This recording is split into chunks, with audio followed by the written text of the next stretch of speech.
ദിവസങ്ങളൊക്കെ ചിന്തിച്ചുകൊണ്ടേയിരിക്കുന്നത് Hebrews chapter 11 അധ്യായം 1-2 വാക്യം. എബ്രായ ലേഖനം ഹീബ്രൂസ് ചാപ്റ്റർ 11 വേഴ്സ് 1 and 2. അതാണ് കഴിഞ്ഞ ദിവസങ്ങളൊക്കെ നമ്മൾ ചിന്തിച്ചുകൊണ്ടേയിരിക്കുന്ന വിശ്വാസം എന്നതോ ആശിക്കുന്നതിന് ഉറപ്പും കാണാത്ത കാര്യങ്ങളുടെ നിശ്ചയമാകുന്നു. കഴിഞ്ഞ ദിവസം ചിന്തിച്ചത് എന്താണ് വിശ്വാസം, അതിനെക്കുറിച്ച് നമ്മൾ പഠിച്ചു. എത്ര വിധ വിശ്വാസമുണ്ട്, തുടർന്ന് നമ്മൾ മനസ്സിലാക്കി എങ്ങനെയാണ് വിശ്വാസം, എങ്ങനെയാണ് വിശ്വാസത്തെ വെളിപ്പെടുത്തുവാൻ സാധിക്കുന്നത്. അവസാനമായിട്ട് നാം കഴിഞ്ഞ ആഴ്ച നമ്മൾ ചിന്തിച്ചത് എങ്ങനെ നമുക്ക് വിശ്വാസത്തെ വളർത്തുവാൻ സാധിക്കും. വിശ്വാസം വളർത്തേണ്ട ആവശ്യതയെക്കുറിച്ച് നമ്മൾ കഴിഞ്ഞ ക്ലാസ്സിൽ മനസ്സിലാക്കി. കർത്താവായ യേശു പ്രശംസിക്കുവാൻ ഇടയായി തീർന്നത് വിശ്വാസമില്ലാത്തവരെയോ അല്പവിശ്വാസമുള്ളവരെ അല്ല യേശു പ്രശംസിച്ചത്, ശക്തമായ വിശ്വാസമുള്ളവരെ. അതുകൊണ്ട് ദൈവമക്കൾക്ക് സ്ട്രോങ് ഫെയ്ത്ത് ആവശ്യമാകുന്നുവെന്നുള്ളത് നമ്മൾ മനസ്സിലാക്കി. ഈ സ്ട്രോങ് ഫെയ്ത്ത് എന്ന് പറയുന്നത് ഒരു ദൈവത്തിൻ്റെ പൈതലായി ജനിക്കുമ്പോൾ നാളുകൾ ആത്മീയമായി വളർന്ന് ലഭിക്കുന്ന ഒരു കാര്യമല്ല. ജനിക്കുമ്പോൾ തന്നെ വീണ്ടും ജനനത്തിൻ്റെ അനുഭവത്തിൽ തന്നെ സ്ട്രോങ് ഫെയ്ത്തിലേക്ക് നമുക്ക് കടന്നു വരുവാൻ സാധിക്കും. സ്ട്രോങ് ഫെയ്ത്ത് എന്ന് പറയുന്നത് മറ്റൊന്നുമല്ല, നമ്മളിൽ പകരപ്പെട്ട ദൈവത്തിൻ്റെ വിശ്വാസം. അത് നമ്മുടെ പ്രാവർത്തിക ജീവിതത്തിലേക്ക് കൊണ്ടുവരുന്നതാണ് സ്ട്രോങ് ഫെയ്ത്ത് എന്ന് പറയുന്നത്. ദൈവം നമ്മളെല്ലാവരിലും വിശ്വാസത്തിൻ്റെ അളവ് തന്നിട്ടുണ്ട്. ഈ വിശ്വാസത്തിൻ്റെ അളവ് നമ്മളിൽ വസിക്കുന്നുണ്ട്, പക്ഷെങ്കിൽ നമ്മൾ പ്രാവർത്തികമാക്കുന്നില്ല. അതുകൊണ്ട് എന്ത് വരുന്നു, ദൈവത്തിൻ്റെ പക്കൽ നിന്ന് അനുഗ്രഹം കാണുവാൻ സാധിക്കുന്നില്ല. നിങ്ങൾ മനസ്സിലാക്കണം, ഒരു ഗ്രേറ്റ് ഫെയ്ത്തിന് വേണ്ടി നമ്മൾ എങ്ങും പോകേണ്ട കാര്യമില്ല. It's already embedded our heart. നമ്മുടെ ഹൃദയങ്ങളിൽ ദൈവം തന്നിട്ടുണ്ട്. എന്നാൽ ഒന്ന് മാത്രമേ ദൈവം എക്സ്പെക്റ്റ് ചെയ്യുന്നുള്ളൂ, അതൊന്ന് ഉപയോഗിക്കുവാൻ ദൈവം ആഗ്രഹിക്കും. That's all. അതാണ് ഉപയോഗിക്കേണ്ടത്. കഴിഞ്ഞ ദിവസം നമ്മൾ ചിന്തിക്കുവാൻ ഇടയായിത്തുന്ന പ്രധാനമായിട്ട് 3 രീതികളിൽ വിശ്വാസത്തെ വർദ്ധിപ്പിക്കുവാൻ സാധിക്കും. ഒന്നാമത് നമ്മൾ പഠിച്ചത് through the word of God, ദൈവത്തിൻ്റെ വചനം. ദൈവത്തിൻ്റെ വചനം നമ്മുടെ വിശ്വാസത്തെ വർദ്ധിപ്പിക്കുന്നു. വിശ്വാസം കേൾവിയാലും, കേൾവി ദൈവത്തിൻ്റെ വചനത്താലും കടന്നു വരുന്നു.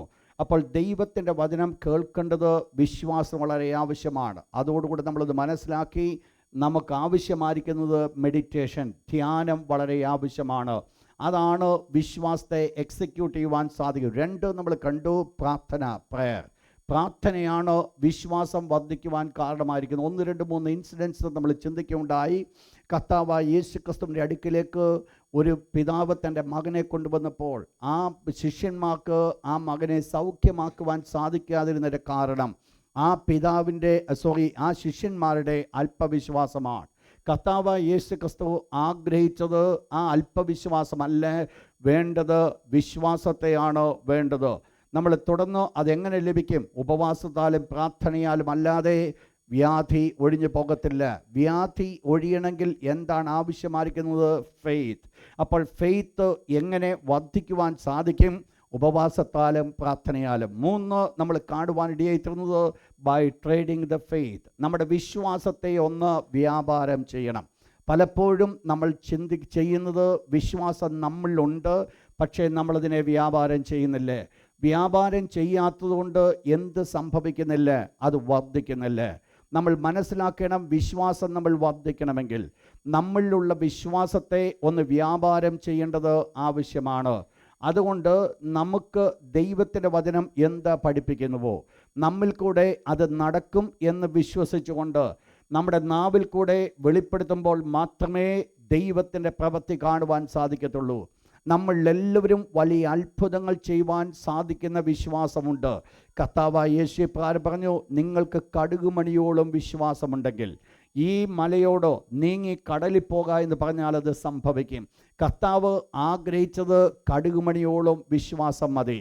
പക്ഷേ ആ വിശ്വാസത്തിന് ഒരു വലിയ പ്രവൃത്തി വെളിപ്പെടുത്തുവാൻ സാധിക്കും. അപ്പോൾ എന്താണ് ആവശ്യമായിരിക്കുന്നത്?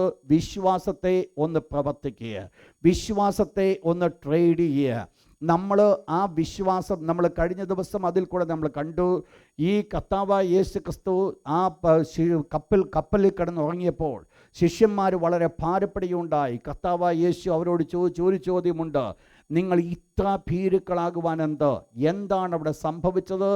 യേശുക്രിസ്തു ആഗ്രഹിച്ചത് അവരുടെ വിശ്വാസത്തെ ഒന്ന് ട്രേഡ് ചെയ്യണമെന്നായിരുന്നു. പക്ഷെങ്കിൽ അവർ ചെയ്തത് അതല്ല, യേശുക്രിസ്തുവിനെ ഉണർത്തുവാനായിട്ടിടയായിത്തീർന്നു. ദൈവം എക്സ്പെക്റ്റ് ചെയ്യുന്ന ഒരു കാര്യമാണ് നമ്മളിലുള്ള വിശ്വാസത്തെ ഒന്ന് ട്രേഡ് ചെയ്യണം. നിങ്ങൾ മനസ്സിലാക്കണം, നമ്മളുള്ള വിശ്വാസത്തെ ട്രേഡ് ചെയ്യാതെ, നമ്മുടെ അനുദിന ജീവിതത്തിലേക്ക് ആ വിശ്വാസത്തെ ഒന്ന് കൊണ്ടുവരാതെ ആ വിശ്വാസം ഉപയോഗപ്രദമായി തീരുകയില്ല. എനിക്കും നിങ്ങൾക്കും ആ വിശ്വാസം ഉപയോഗപ്രദമായി തീരണമെങ്കിൽ ഞാനും നിങ്ങളും അത് വ്യാപാരം ചെയ്യേണ്ടത് ആവശ്യമാണ്. ഇന്ന് രാത്രി കൊണ്ട് ദൈവം അനുവദിക്കുന്നുവെങ്കിൽ ഈ പർട്ടിക്കുലർ വിഷയത്തിൽ നിന്നുകൊണ്ട് നാളെ മുതൽ, അടുത്ത ആഴ്ച മുതൽ, 2-ാമത്തെ വാക്യം മുതൽ നമ്മൾ പ്രൊസീഡ് ചെയ്യുവാൻ ആഗ്രഹിക്കുകയാണ്. അതിനാധാരമായിട്ട് എങ്ങനെ നമ്മുടെ വിശ്വാസം വർദ്ധിപ്പിക്കുവാൻ സാധിക്കും. 4-ാമത്തെ പോർഷൻ, 4-ാമത്തത് നോട്ട് ചെയ്താട്ട്, trial increases the faith. Trials increases the faith. വിശ്വാസത്തെ പരീക്ഷകൾ വർദ്ധിപ്പിക്കുന്നു. പരീക്ഷ, ഒരു വാക്യം അതിനാധാരമായിട്ട് വായിച്ചോട്ട്. James chapter 1:3. യാക്കോബിൻ്റെ ലേഖനം 1-ാം അധ്യായം 3-ാമത്തെ വാക്യം. James chapter 1:3. ശ്രദ്ധിക്കുക വേർഡ്.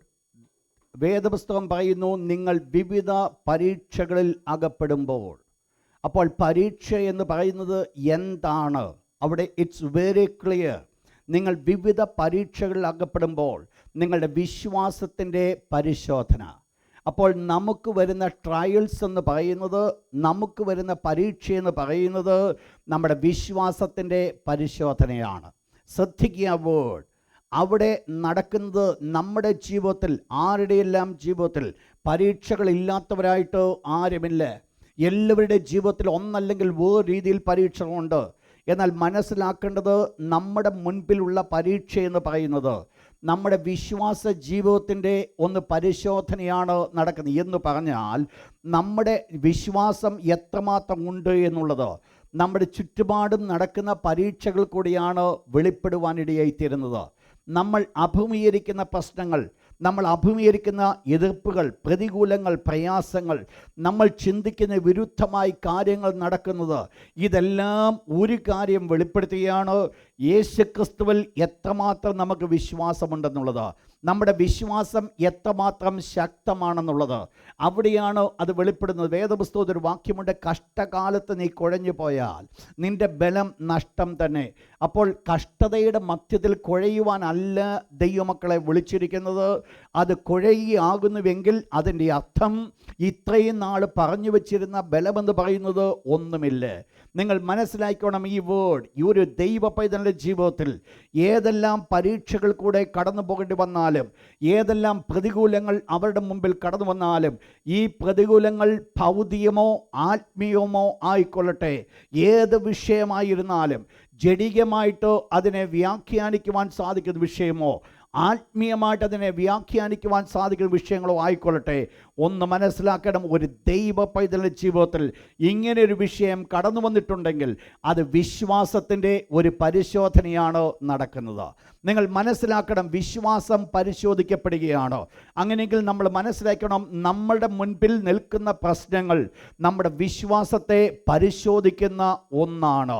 നമ്മുടെ വിശ്വാസം എത്രമാത്രം ശക്തമെന്ന് വെളിപ്പെടുത്തുവാനാണോ അത് ആഗ്രഹിക്കുന്നത്. നിങ്ങൾക്കറിയാം, ഒരു വിത്ത് വഴിയഴിയെ അത് പാറയുള്ള സ്ഥലത്ത് വീഴുവാൻ ഇടയായിത്തീർന്നത് എന്തു വന്നു? അതിന് ഉപദ്രവം അതിന് നേരിട്ടപ്പോൾ അതിന് വേരില്ലാത്തതുകൊണ്ട് നിലനിൽക്കുവാൻ സാധ്യമായില്ല.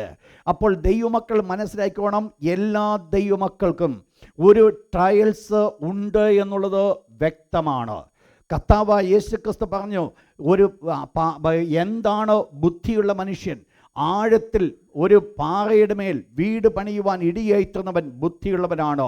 മറ്റവൻ എന്ത് ചെയ്തു? മണലിന്മേൽ വീണുപെടുന്നു. എന്താ സംഭവിച്ചത്? 2 വീടിന്മേലും മഴ ആഞ്ഞടിക്കുവാൻ ഇടയായിത്തീർന്നു, കാറ്റ് കടന്നു വരുവാൻ ഇടയായിത്തീർന്നു. ശ്രദ്ധിക്കുക, കാറ്റ് ഇല്ലാത്തത്, മഴ കടന്നു വരാത്ത ഒരൊറ്റ വീടും ദൈവത്തിൻ്റെ മക്കൾക്കില്ല. എന്ന് പറഞ്ഞാൽ ഏതെങ്കിലും ഒരു ദൈവ പൈതലാകുന്നുവെങ്കിൽ കാറ്റോ മഴയോ ഇല്ലാതെ ഒരു ദൈവ പൈതൽ പോലും ഈ ലോകത്തിലില്ല. നിങ്ങളുടെ എല്ലാവരുടെ ജീവിതത്തിലും എൻ്റെ ജീവിതത്തിലും നമ്മളെല്ലാം ഇന്നും കടന്നു പോകുന്നത്, നമുക്കൊക്കെ ഇഷ്ടം പോലെ കാറ്റുണ്ട്, ഇഷ്ടം പോലെ കോളുണ്ട്. ഇതിൻ്റെയൊക്കെ നടുവിലാണോ ഞാൻ നിങ്ങൾ നിൽക്കുന്നത്? ഇതിൽ നിന്ന് എന്നെ മാറ്റി നിർത്തിയിരിക്കുകയല്ല, ഇതിൻ്റെ നടുവിൽ എന്നെ നിർത്തിയിരിക്കുമ്പോൾ ഇതിൽ കൂടെ ദൈവം ടെസ്റ്റ് ചെയ്യുന്ന ഒരു കാര്യമാണ് എൻ്റെ വിശ്വാസം എത്രമാത്രമുണ്ട് എന്നുള്ളത്. ദൈവം ശോധന ചെയ്യുവാൻ ആഗ്രഹിക്കുന്ന ഒരു കാര്യമാണ്. നിങ്ങൾ പ്രധാനമായിട്ട് ട്രയൽസിനെ കുറിച്ച്, പ്രശ്നങ്ങളെ അല്ലെങ്കിൽ ഒരു പ്രതിസന്ധികളെക്കുറിച്ച് നമ്മൾ പഠിക്കുമ്പോൾ രണ്ട് രീതിയിൽ അത് കടന്നു വരുവാൻ സാധിക്കും. ഒന്ന്, പിശാച് ടെംപ്റ്റ് ചെയ്യുന്നത് കൊണ്ട്, വശീകരിക്കുന്നതുകൊണ്ട്. നോട്ട് ചെയ്താട്ട്, പിശാചിൻ്റെ വശീകരണം. അതിനാധാരമായിട്ട് സാം 119:67, 119 സങ്കീർത്തനം 67 വാക്യം. ശ്രദ്ധിക്കുക വേർഡ്. കഷ്ടതയിലാകുന്നതിന് മുൻപ്, എനിക്കൊരു കഷ്ടത കടന്നു വരുന്നതിന് മുമ്പ്, എനിക്കൊരു പ്രശ്നം കടന്നു വരുന്നതിന് മുമ്പ് എനിക്ക് എന്തു പറ്റി? ഞാൻ തെറ്റിപ്പോയി. അപ്പോൾ തെറ്റിയതിന് ശേഷമാണ് കഷ്ടത കടന്നു വന്നത്. ജീവിതത്തിൽ തെറ്റ് സംഭവിച്ചതിന് ശേഷമാണ് കഷ്ടത കടന്നു വന്നിരിക്കുന്നത്. ശ്രദ്ധിക്കുക ഈ വേർഡ്. ദൈവമക്കൾക്ക് പലപ്പോഴും ഈ കഷ്ടതയെന്ന് പറയുന്നത് അവരെ വശീകരിക്കുന്ന വശീകരണം, അവരെ ടെംപ്റ്റ് ചെയ്യുന്നതാണ്. എന്നാൽ ഈ കഷ്ടതയെക്കുറിച്ച് ഇതിൽ നിന്ന് വിടുവിക്കപ്പെടുവാൻ സാധിക്കുമോ? ദൈവത്തിൻ്റെ തിരുവചനം പറയുന്നു, ഞാൻ കഷ്ടതയിലാകുന്നതിന് മുമ്പ് ഞാൻ തെറ്റിപ്പോയി, ഇപ്പോഴോ ഞാൻ നിൻ്റെ വചനത്തെ പ്രമാണിക്കുന്നു. ഈ കഷ്ടതയിൽ നിന്ന് രക്ഷപ്പെടുവാനുള്ള ഒരു മാർഗം, എവിടെയാണ് തെറ്റിപ്പോയത് അത് ജീവിതത്തിൽ ക്രമീകരിക്കുക എന്നുള്ളതാണ്. There is no other way. ഏതെല്ലാം ദൈവമക്കളുടെ അടുക്കൽ നിങ്ങൾക്ക് പോയി പ്രാർത്ഥിക്കുവാൻ സാധിക്കും, എത്രമാത്രം ഗിഫ്റ്റഡ് ആയിരിക്കുന്ന ആൾക്കാർ നിങ്ങൾക്ക് വേണ്ടി പ്രാർത്ഥിക്കുവാൻ സാധിക്കും. എന്നാൽ വിടുവിക്കപ്പെടണമെങ്കിൽ ഒറ്റ കാര്യമേ ഉള്ളൂ. എവിടെയാണ് തെറ്റു വന്നു പോയത്, ആ തെറ്റിനെ തിരുത്തി മറിച്ച് ആദ്യത്തെ അവസ്ഥയിലേക്ക് മടങ്ങി വരേണ്ടത് ആവശ്യമാണ്. ശ്രദ്ധിക്കുക ദൈവമക്കളുടെ ജീവിതത്തിൽ ഇത് വളരെ ആവശ്യമാണ്. കഷ്ടതയിലാകുന്നതിന് മുമ്പോ ഞാൻ തെറ്റിപ്പോയി, ഇപ്പോഴോ ഞാൻ നിന്റെ വചനത്തെ പ്രമാണിക്കുന്നു. അപ്പോൾ ഇവിടെ എന്ത് സംഭവിച്ചു? ഈ കഷ്ടത തൻ്റെ ജീവിതത്തിൽ ഒന്ന് ശോധന ചെയ്യുവാനായിട്ടിടയായിത്തീർന്നു. എന്തിനെയാണ് ശോധന ചെയ്തത്? ദൈവമായിരിക്കുന്ന എൻ്റെ ബന്ധം എങ്ങനെയെന്നുള്ളതോ ശോധന ചെയ്യുവാൻ ഇടയായിത്തീർന്നു. ദൈവത്തിൻ്റെ മക്കളോട് ഇന്ന് ഞാൻ ഓർപ്പിക്കട്ടെ, കഷ്ടതയിൽ കൂടെ കടന്നു പോകുന്നവർ ആദ്യമായിട്ട് നമ്മൾ മനസ്സിലാക്കേണ്ടത്, നമ്മുടെ കഷ്ടത എന്ന് പറയുന്നത് എന്തുകൊണ്ട് സംഭവിച്ചു, എന്താണോ അതിൻ്റെ പിന്നിലുള്ളത്. നിങ്ങൾ മനസ്സിലാക്കണം, വേദപുസ്തകം പറയുന്നു, കാരണം കൂടാതെ ശാപം പറ്റുകയില്ല. കുരികിൽ പാറിപ്പോകുന്നുവെങ്കിൽ അത് പാറിപ്പോകുന്നതിന് ഒരു കാരണമുണ്ട് എന്ന് പറഞ്ഞാൽ, ജീവിതത്തിൽ എന്ത് സംഭവിച്ചാലും അതൊരു കാരണമുണ്ട്. ഞാൻ പലപ്പോഴും പറയാറുണ്ട്, നമ്മുടെ കാൽ കല്ലിൽ കൂടെ തട്ടുന്നുവെങ്കിൽ അതിനൊരു ഉദ്ദേശമുണ്ട്. എൻ്റെ തലയിൽ അകാരണമായിട്ട് തലമുടി പൊഴിഞ്ഞുകൊണ്ടിരിക്കുന്നുവെങ്കിൽ അതിനൊരു ഉദ്ദേശമുണ്ട്. ഇതൊന്നും വെറുതെ ആയിട്ടുള്ളതല്ല. വേദപുസ്തകം പറയുന്നു, നിന്റെ കാൽ കല്ലിൽ തട്ടിപ്പോകാതിരിക്കേണ്ടതിനോ അവൻ തൻ്റെ ദൂതന്മാരോട് കൽപ്പിക്കും, നിന്റെ തലയിലെ ഒരു തളിമുടി പോലും എൻ്റെ സ്വർഗ്ഗസ്ഥനായ പിതാവ് അറിയാതെ നിലത്ത് വീഴത്തില്ല എന്ന് പറഞ്ഞാൽ, എൻ്റെ കാൽ കല്ലിൽ തട്ടണമെങ്കിൽ എൻ്റെ കാവലിന് വേണ്ടി ആക്കിയിരിക്കുന്ന ദൂതൻ ആ സ്ഥാനത്തു നിന്ന് മാറിയെങ്കിൽ മാത്രമേ എൻ്റെ കാൽ കല്ലിൽ തട്ടത്തുള്ളൂ. ശ്രദ്ധിക്കണം ഈ വേർഡ്. ആ ദൂതൻ അവിടുന്ന് മാറിയെങ്കിൽ മാത്രമേ എൻ്റെ കാൽ കല്ലിൽ തട്ടുകയുള്ളൂ എന്ന് പറഞ്ഞാൽ, ദൈവത്തിൻ്റെ ദൂതനെ എൻ്റെ കാൽ കല്ലിൽ തട്ടിപ്പോകാതിരിക്കേണ്ടതിന് ആക്കി വെച്ചുവെങ്കിൽ ആ ദൂതൻ്റെ ഉത്തരവാദിത്തമാണ് എൻ്റെ കാൽ കല്ലിൽ തട്ടിപ്പോകാതെ സൂക്ഷിക്കുക എന്നുള്ളത്. ദൈവം എനിക്ക് വേണ്ടി ആക്കിയിരിക്കുന്ന ദൂതന്മാർ ബലഹീനരല്ല. ദൈവം അവരെ യോഗ്യരെന്ന് കണ്ടുകൊണ്ട്, വിശ്വസ്തരെന്ന് കണ്ടുകൊണ്ട് അതിനുശേഷമാണ് ദൈവം ആക്കി വെച്ചിരിക്കുന്നുവെങ്കിൽ, എനിക്ക് വേണ്ടി ശുശ്രൂഷ ചെയ്യുന്ന ദൂതന്മാരെന്ന് പറയുന്ന വിശ്വസ്തരാണ്. അവർ ദൈവത്തോട് വിശ്വസ്തരായതുകൊണ്ട് ദൈവം അവരെ പരമേൽപ്പിച്ച ജോലിയോടും അവർ വിശ്വസ്തരാണ്. അങ്ങനെയെങ്കിൽ മനസ്സിലാക്കണം, എൻ്റെ കാൽ കല്ലിൽ തട്ടണമെങ്കിൽ, ദൂതൻ അവിടുന്ന് മാറണമെങ്കിൽ, ദൂതനെ മാറ്റിയതിന് സ്വർഗ്ഗത്തിലെ ദൈവത്തിന് ഒരു ഉദ്ദേശമുണ്ടെന്നുള്ളത് മനസ്സിലാക്കണം. നിങ്ങൾ ചിന്തിച്ചോണേ, അകാരണമായിട്ട് കൂടെ ഒരേ സംഭവങ്ങൾ ജീവിതത്തിൽ സംഭവിക്കുന്നുവെങ്കിൽ അതിൻ്റെ പിന്നിൽ ഒരു കാരണമുണ്ട്. ഈ കാരണം ദൈവമക്കൾ കണ്ടുപിടിക്കേണ്ടത് ആവശ്യമാണ്. കണ്ടുപിടിച്ച് അവിടുന്ന് ഒരു മാറ്റം വന്നെങ്കിൽ മാത്രമേ യഥാർത്ഥമായിരിക്കുന്ന ഒരു ഡെലിവറൻസ് നടക്കുകയുള്ളൂ. സഭയ്ക്ക് കിട്ടിയിരിക്കുന്ന ഒരു ആലോചന നിങ്ങൾക്കറിയാം. നിങ്ങൾ സത്യമറിയുകയും സത്യം നിങ്ങളെ സ്വതന്ത്രരാക്കുകയും ചെയ്യും. എന്ത് സത്യം നിങ്ങൾ മനസ്സിലാക്കുന്നുവോ ആ സത്യമായിരിക്കും നിങ്ങളെ സ്വതന്ത്രരാക്കുന്നത്. ജീവിതം അനുഗ്രഹിക്കപ്പെടണമെന്നുണ്ടെങ്കിൽ നമ്മൾക്ക് മനസ്സിലാക്കേണ്ടത് നമ്മുടെ മുൻപിൽ കടന്നു വന്ന കഷ്ടത എന്തുകൊണ്ടെന്ന് നമുക്ക് മനസ്സിലാക്കാം. ഞാൻ ആദ്യം പറഞ്ഞത് ഈ കഷ്ടത എന്തുകൊണ്ടാണ് വരുന്നത്, കഷ്ടതയിലാകുന്നതിന് മുമ്പ് ഞാൻ തെറ്റിപ്പോയി എന്ന് പറഞ്ഞാൽ ഞാൻ വശീകരിക്കപ്പെട്ടത് കൊണ്ടാണ്, പിശാചിനാൽ ടെംപ്റ്റ് ചെയ്യപ്പെട്ടത് കൊണ്ടാണ് എൻ്റെ ജീവിതത്തിൽ ഈ കഷ്ടത കടന്നു വരുവാൻ കാരണം. പിശാച് എന്നെ ടെംപ്റ്റ് ചെയ്തു. ഇതാണ് യാക്കോബ് അപ്പോസ്തലൻ പറയുന്നത്. വായിച്ചോട്ടെ, യാക്കോബിൻ്റെ ലേഖനം 1-ാം അധ്യായം അതിൻ്റെ 13-ാമത്തെ വാക്യം. James chapter 1 verse number 13. ശ്രദ്ധിക്കുക ആ വേർഡ്. ദൈവം പരീക്ഷിക്കപ്പെടുമ്പോൾ ഞാൻ ദൈവത്താൽ പരീക്ഷിക്കപ്പെടുന്നുവെന്നോ നിങ്ങൾ ആരും പറയരുത്. താഴെ ദൈവത്തിൻ്റെ ഒരു ക്വാളിറ്റി അവിടെ പറയുന്നു. ദൈവം ദോഷങ്ങളാൽ പരീക്ഷിക്കപ്പെടാത്തവനാണോ? ദൈവം ആര്? ദൈവം പരീക്ഷിക്കപ്പെടാത്തവൻ. എന്തുകൊണ്ട് ദോഷം കൊണ്ട് പരീക്ഷിക്കപ്പെടാത്തവൻ. എന്നാൽ എന്ത് ചെയ്യുന്നില്ല ദൈവം? താഴെ പറയുന്നു, അവൻ ആരെയും എന്ത് ചെയ്യുന്നില്ല? ടെംപ്റ്റ് ചെയ്യുന്നില്ല. അപ്പോൾ ദൈവമല്ല ടെംപ്റ്റേഷൻ മുൻപിൽ കൊണ്ടുവരുന്നത്. പിന്നീട് ആര് മുൻപിൽ കൊണ്ടുവരുന്നു? പിശാച് മുൻപിൽ കൊണ്ടുവരുന്നു. അപ്പോൾ ടെംപ്റ്റേഷൻ കൊണ്ട് ജീവിതം പ്രശ്നത്തിലേക്ക് കടന്നു പോകുവാൻ സാധിക്കും. അതിൻ്റെ കാരണം ദൈവമല്ല, പിശാചാണ്. എന്നാൽ ദൈവം ടെസ്റ്റ് ചെയ്യുന്നുണ്ട്. ദൈവം, ഗാഡ് വിൽ ടെസ്റ്റ്. നോട്ട് ചെയ്ത് ദാറ്റ് വേർഡ്. ദൈവം ടെസ്റ്റ് ചെയ്യുന്നു. ദൈവത്തിൻ്റെ ടെസ്റ്റിംഗ് എന്ന് പറയുന്നത് ദൈവമക്കൾക്ക് കഷ്ടതയാണ്. അത് കഷ്ടത കൊണ്ടുവരുന്നു. ദൈവമക്കൾക്കുള്ള ടെസ്റ്റ്. ആദ്യം ഞാൻ പറഞ്ഞത് സൈറ്റൻ ടെംപ്റ്റ്സ്. പിശാച് ടെംപ്റ്റ് ചെയ്യുന്നു. അതിൽ കൂടെ നമ്മൾ കഷ്ടതയിലേക്ക് കടന്നു പോകുന്നു. ഇപ്പോൾ ഞാൻ പറഞ്ഞു വരുന്നത് ദൈവം ടെസ്റ്റ് ചെയ്യുന്നു. ദൈവം ടെസ്റ്റ് ചെയ്യുന്നത് എങ്ങനെ? ദൈവം ടെസ്റ്റ് ചെയ്യുന്നു. വായിച്ചോട്ട് ജോബ് ചാപ്റ്റർ 1. യോബിൻ്റെ പുസ്തകം 1-ാം അധ്യായം അതിൻ്റെ 10-11 വാക്യം. 10-11 വാക്യം ശ്രദ്ധിക്കുക. നിങ്ങൾ അവിടെ കാണുന്നത് പിശാച് ചെന്ന് ദൈവത്തോട് സംസാരിക്കുന്ന സംവാദമാണ്. എന്താണ് സംഭാഷണം പറയുന്നത്? ഇയ്യോബ് വെറുതെയോ ദൈവഭക്തനായിരിക്കുന്നത്? നീ അവന് ചുറ്റും മുഴുവൻ മതിൽ വേലി കെട്ടിയിരിക്കുക. നിങ്ങൾക്കറിയാം ദൈവം എന്തു പറഞ്ഞു? പിശാചിനോട് പറഞ്ഞു, ഞാൻ ആ വേലി ഒന്ന് പൊളിച്ചിരിക്കുക, നീ ഒരു കാര്യം അവനുള്ളതൊക്കെയും തൊട്ടോളാൻ പറഞ്ഞു. വിതിൻ എ ഷോർട്ട് മൊമെൻ്റ് കൊണ്ട് ഇയ്യോബിന് എന്തെല്ലാം ഉണ്ടായിരുന്നുവോ അത് മുഴുവൻ നഷ്ടമായി. ഇയ്യോബ് 2-ാം അധ്യായം 4-5 വാക്യം. Job chapter 2 verse 4 and 5. നിങ്ങൾ മനസ്സിലാക്കണം, ഇവിടെ ഇയ്യോബിനെ കുറിച്ച് രണ്ടാമത് പിശാച് എന്ന് ദൈവത്തോട് പറയുന്നൊരു കാര്യമാണ്. അസ്ഥിക്ക് പകരം അസ്ഥി, മാംസത്തിന് പകരം മാംസം. നീ ഒരു കാര്യം ചെയ്യ്, ത്വക്കിന് പകരം ത്വക്ക്. നീ ഇയ്യോബിൻ്റെ ശരീരത്തെ തൊട്. ദൈവത്തോട് പറഞ്ഞത് നിന്നെ അവൻ ത്യജിച്ച് പറയും. നിങ്ങൾ മനസ്സിലാക്കണം, ഇവിടുത്തെ വിഷയമെന്ന് പറയുന്നത് ഫെയ്ത്തിൽ നിൽക്കുമോ ഇല്ലയോ എന്നുള്ളതാണ് വിഷയം. ഇതാണ് പിശാച് ചെയ്യുവാൻ ആഗ്രഹിച്ച. പക്ഷെങ്കിൽ ഇത് ആരാണ് ഈ ടെസ്റ്റ് ചെയ്തത്? ദൈവമാണ് അലവ് ചെയ്തത്. എന്തിനാ ദൈവം അലവ് ചെയ്തത്? ഇയ്യോബിൻ്റെ താഴ്ക്കുന്ന ഫെയ്ത്ത് എന്തുണ്ട് എന്നുള്ളത്, ഇയ്യോബ് എങ്ങനെ വിശ്വസിക്കുന്നു എന്നുള്ളത്. ഇയ്യോബിൻ്റെ വിശ്വാസം ചില നന്മകളുടെ മധ്യത്തിലാണോ ഇയ്യോബ് വിശ്വസിക്കുന്നു എന്നുള്ളത് ദൈവത്തിന് അറിയുവാൻ ആഗ്രഹിച്ചു. ശ്രദ്ധിക്കണം ഈ വേർഡ്. നമ്മുടെ ഉള്ളം നന്നായിട്ട് ദൈവത്തിനറിയാം. ദൈവത്തിന് വേണ്ടത് ഒരു കാര്യമാണ്. ചില നന്മകൾ കൊണ്ട് നാം ദൈവത്തിൽ വിശ്വസിക്കുന്നുവെങ്കിൽ ആ നന്മകൾ മാറ്റപ്പെടുമ്പോൾ നമ്മുടെ വിശ്വാസം മാറ്റപ്പെടുവാൻ സാധിക്കും.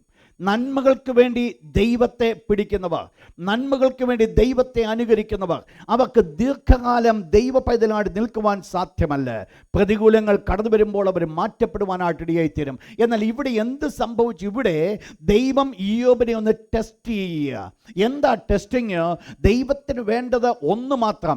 ഇയ്യോബിൻ്റെ വസ്തുവകയോ ഇയ്യോബ് തൻ്റെ ശരീരമോ എന്താണ് ദൈവത്തെക്കാൾ ഉപരിയായിട്ട് സ്നേഹിക്കുന്നത്? ഇയ്യോബ് ഒരു കാര്യം വെളിപ്പെടുത്തി, യഹോവ തന്നു, യഹോവ എടുത്തു, അവൻ്റെ നാമം വാഴ്ത്തപ്പെടുമാറാകട്ടെ.